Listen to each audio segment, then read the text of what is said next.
আসসালামু আলাইকুম। এখন বেলা ১০টা বাজে। আমার শাশুড়ির জন্য খাবার রেডি করলাম। আর এদিকে আমি এখন মাছ সব মেরিনেট করে রাখলাম। একটু পরে আমি রান্নাটা বসিয়ে দিব।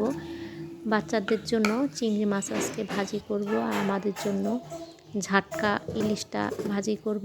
আর আজকে লাউ দিয়ে মাছের মাথা দিয়ে রান্না করেছি। আর এখানে আমি কালো জিরেগুলো সুন্দর করে ধুয়ে রোদে দিয়ে দিব, তাহলে ভর্তা বানানোর সময় ধোয়ার কোনো ঝামেলা থাকে না। আর এখন হচ্ছে দুপুরবেলা। আমার কিছু পুরনো জিনিসপত্র জমা করা ছিল, এগুলো সময়ের অভাবে বিক্রি করা হয় নাই। আর দাঁড়িয়ে থেকে বিক্রি করতে হয়, মাপ দেখতে হয়, এজন্যও বিক্রি করা হয় নাই। তো লোকটাকে বললাম যে আপনি যদি আমাকে কম দেন তাহলে আল্লাহর কাছে ঠেকা থাকবেন, আর আপনি সুন্দর করে মাপবেন, আমি কিন্তু আপনার সামনে দাঁড়িয়ে থাকবো না। তো লোকটা বলল আচ্ছা ঠিক আছে। এই সবগুলো জিনিস বিক্রি করার পর ৩০০ টাকা পেয়েছি। মানে এই টাকাগুলো পেয়ে এত খুশি লাগছিল।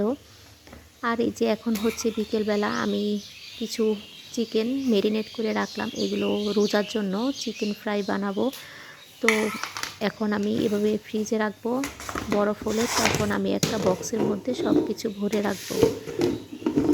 আর এটা হচ্ছে আমার সম্পূর্ণ আমার আব্বুর রেসিপি। এই চিকেন ফ্রাইটা অনেক মজা। আল্লাহ হাফেজ।